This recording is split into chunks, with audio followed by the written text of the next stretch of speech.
Hello everyone, welcome to Only Success. I am Shivani Chauhan. इस video में हम लोग देखने वाले हैं क्लास 10th हिंदी की बुक का चैप्टर 2, कृतिका का चैप्टर 2 देखने वाले हैं हम लोग। जॉर्ज पंचम की नाक के क्वेश्चन आंसर्स। तो पहला क्वेश्चन है, सरकारी तंत्र में जॉर्ज पंचम की नाक लगाने को लेकर जो चिंता या बदहवासी दिखाई देती है वह उनकी किस मानसिकता को दर्शाती है। तो बड़ी टेंशन हो गई थी जो पूरी की पूरी गवर्नमेंट डिपार्टमेंट्स में कि भाई जॉर्ज पंचम की नाक कैसे लगाई जाए। तो ये कंडीशन हम लोगों को क्या दिखाती है?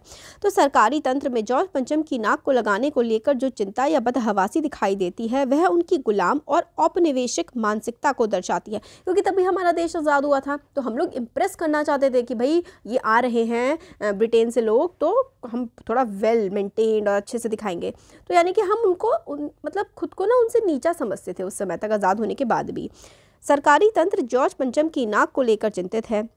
उसने ना जाने कितने कहर ढाए। सरकारी तंत्र उसके अत्याचारों को भूलकर उसके सम्मान में जुट जाता है।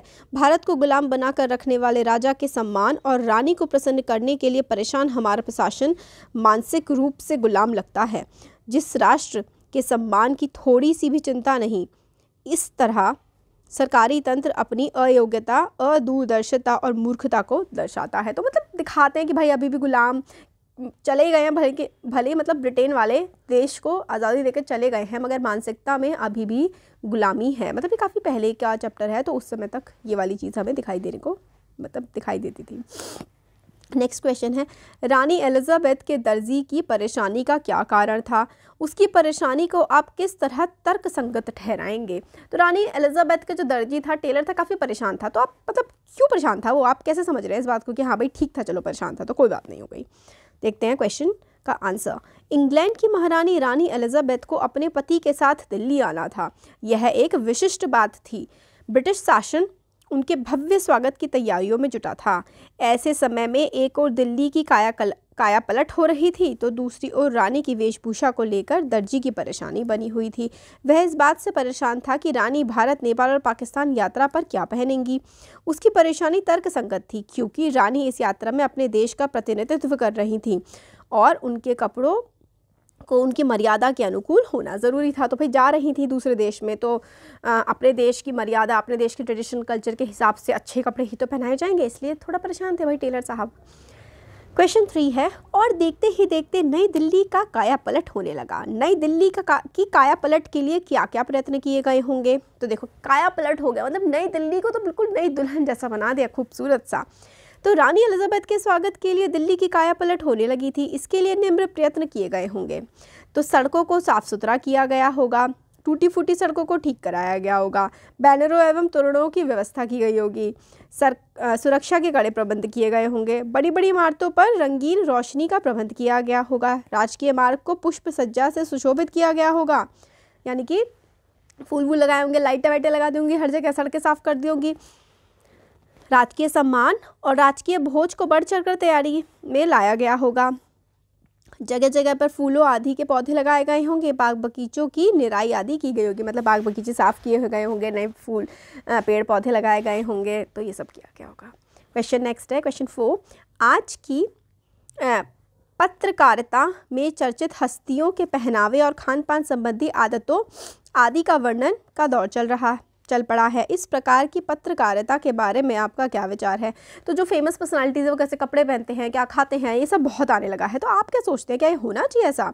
आज की पत्रकारिता में चर्चित हस्तियों के पहनावे और खान पान संबंधित आदि आदतों का वर्णन का दौर चल पड़ा है, जो ना केवल अनावश्यक बल्कि समाज की उन्नति के लिए बाधक भी है। ये ठीक बात थोड़ी ना, क्या किसी को फ़ायदा मिलना है इस चीज़ से? यह एक निम्न स्तर भटकी हुई पत्रकारिता है। पत्रकारिता लोकतंत्र का वह मुख्य स्तंभ है जो समाज के अधिकारों के प्रहरी के रूप में समाज तथा राष्ट्र दोनों के विकास में महत्वपूर्ण स्थान रखता है। तो मतलब न्यूज़ का या फिर मैगजीन्स का, न्यूज़पेपर्स का तो ये काम है ना, लोगों में अवेयरनेस फैलाना, लोग भाई दुनिया में क्या चल रहा है ये बताना, ना कि भाई कौन से एक्टर ने क्या खाया और क्या कपड़े पहने। किंतु इस प्रकार की पत्रकारिता जिससे कोई सामान्य ज्ञान नहीं बढ़ता और ना ही उसकी आम जीवन से कोई लेन देन है, ये समाज को सिर्फ हानि पहुँचाता है। यह व्यक्ति विशेष की निजी जीवन में अनुचित ताक झाँक भी करता है, जो हमारी सभ्यता व संस्कृति के विपरीत है। मतलब उस एक्टर, एक्ट्रेसेस या कोई फेमस पर्सनालिटी की पूरी लाइफ में लोग घुस जाते हैं, क्या खा रहे हैं, क्या पहन रहे हैं, है ना, ये सब चीज़ें, तो ये सब गलत है। इस तरह की पत्रकारिता आम जनता विशेषकर युवा पीढ़ी पर क्या प्रभाव डालती है?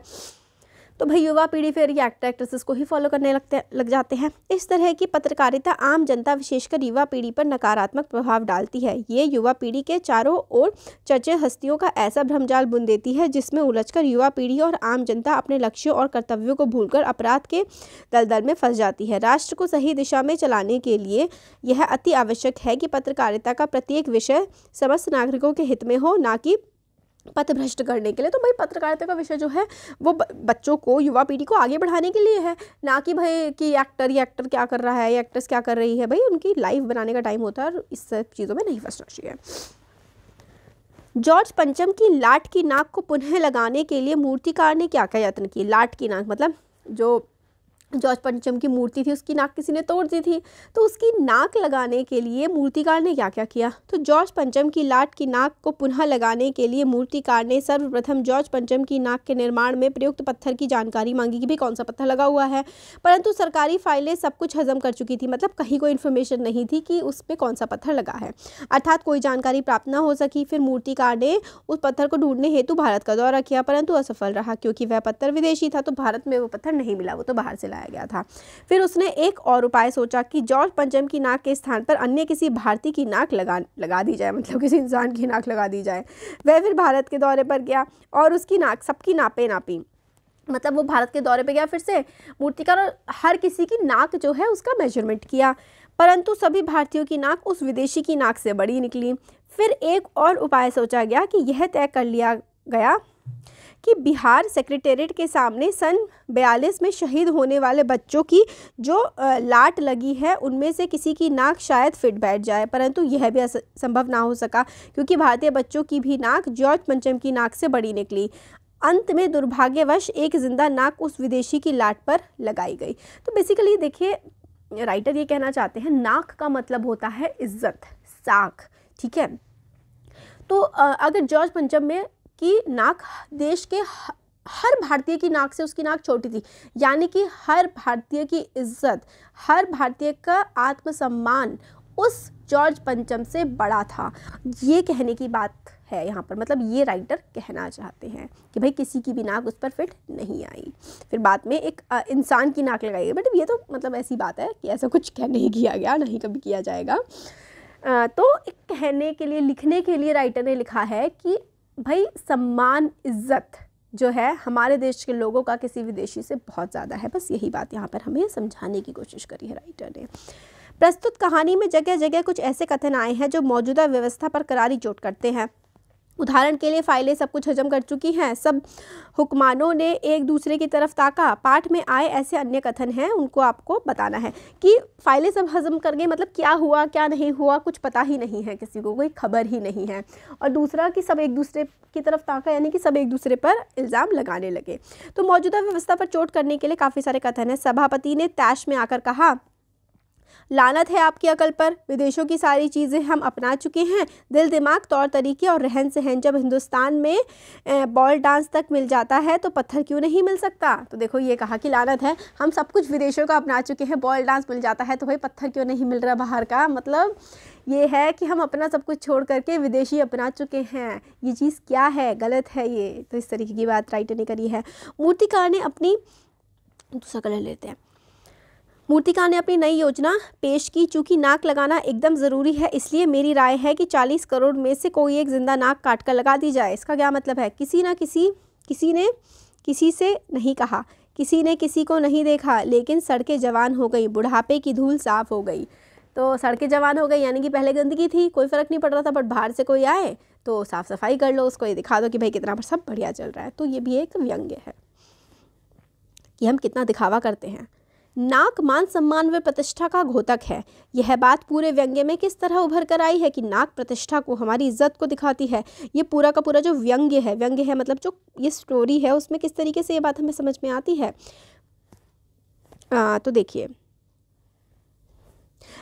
प्रेम प्रकट किया है। लेखक इस बात की ओर संकेत करता है कि भारतीय नेता और बलिदानी बच्चों का सम्मान जॉर्ज पंचम से कहीं गुना बड़ा है। जिस जॉर्ज पंचम की नाक के लिए सरकारी तंत्र ने हुक्माक चिंतित थे। उसकी नाक तो अपने देश के बच्चों की नाक से भी छोटी थी। हमारे देश में ऊंची नाक अर्थात सम्मान से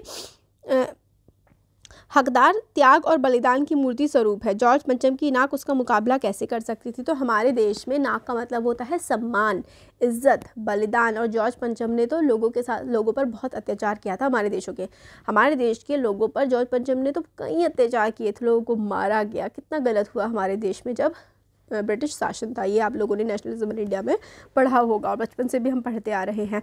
तो इसलिए जॉर्ज पंचम की नाक हमारे देश के बच्चे की नाक से भी छोटी है। अखबारों में जिंदा नाक लगाने की खबर को किस तरह प्रस्तुत किया गया? तो अखबारों में इस खबर के बारे में ज़्यादा नहीं, बस इतना ही लिखा कि नाक का मामला हल हो गया है और राजपथ पर इंडिया गेट के पास वाली जॉर्ज पंचम की लाट पर एक जिंदा नाक लगाई गई, यानी ऐसी नाक जो कतई पत्थर की नहीं लगती। उसके अतिरिक्त अखबारों में देश की कहीं उद्घाटन, कोई फीता कटने, कोई मानपत्र देने या किसी हवाई अड्डे पर कोई स्वागत समारोह की खबर नहीं छपी। किसी का ताज़ा चित्र नहीं छपा। तो मतलब ज़्यादा इन्फॉर्मेशन नहीं छापी गई न्यूज़पेपर्स में।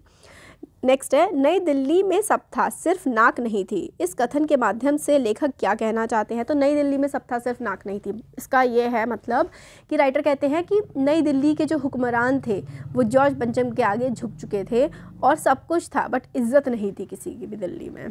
तो नई दिल्ली में सब कुछ था सिर्फ नाक नहीं थी। दिल्ली में सारी तैयारियां हो चुकी थी, फिर जॉर्ज पंचम की नाक गायब थी। नाक व्यक्ति के सम्मान का प्रतीक होती है। लेखक ने ऐसा इसलिए कहा क्योंकि स्वतंत्रता के बाद देश सर्वथा संपन्न था लेकिन मानसिक रूप से परतंत्र था, मतलब गुलाम था। अंग्रेजों को देखकर, उनकी भाषा को सुनकर, उनकी जीवन शैली को देखकर वह हीन भावना का शिकार हो जाते हैं, मतलब सोचने लगते हैं कि अंग्रेज हमसे ऊंचे हैं। उनमें आत्मसम्मान व स्वाभिमान की कमी थी। भारतीयों के अचेतन मन पर परतंत्रता की छाया थी। उन्होंने जॉर्ज पंचम की लाट पर एक जिंदा नाक लगाने की सोची। भारतीयों की इज्जत से खिलवाड़ कर जॉर्ज पंचम की लाट पर जिंदा नाक लगाई गई। तो इसमें यही है कि हमारे देश के लोग जो हैं वो अंग्रेज़ों के सामने इन्फीरियॉरिटी कॉम्प्लेक्स फील किया करते थे उस समय पर कि भाई अंग्रेज़ हमसे ऊंचे हैं और हम उनके सामने कुछ नहीं हैं। तो इसलिए यही है कि दिल्ली में सब था बस नाक नहीं थी, कि इज़्ज़त, अपनी ही इज़्ज़त लोग खुद नहीं समझ पा रहे थे।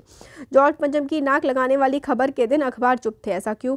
तो जॉर्ज पंचम के बुत पर जब जिंदा नाक लगाई गई उस दिन सभी अखबार चुप थे। वास्तव में वे लज्जित थे क्योंकि जॉर्ज पंचम की तुलना छोटे बच्चे से भी ना की जा सके और जिसके अत्याचारों को भारत कभी नहीं भूल पाएगा, उस जॉर्ज पंचम की लाट पर अपने सम्मान की नाक काटकर जिंदा नाक फिट की गई। यह कृत्य बहुत ही शर्मिंदगी पूर्ण था। वह दिन भारतीयों के आत्मसम्मान पर चोट पहुंचाने वाला था, इसलिए सब अखबार चुप थे। वे इस घटना का शांतिपूर्ण विरोध कर रहे थे। तो किसी ने इसके बारे में कुछ नहीं लिखा क्योंकि वो इस घटना का विरोध कर रहे थे कि जो भी हुआ वो गलत था। जॉर्ज पंचम के सम्मान में आप ये सब क्यों काम कर रहे हैं, जिसने भारत देश में इतनी चोट पहुँचाई है, इतना गलत किया है। तो ये कुछ क्वेश्चंस थे हम लोगों ने देखे। अगर अच्छा लगा है वीडियो तो सब्सक्राइब करिए, वीडियो को लाइक करिए और फ्रेंड्स के साथ शेयर करिए। Thank you.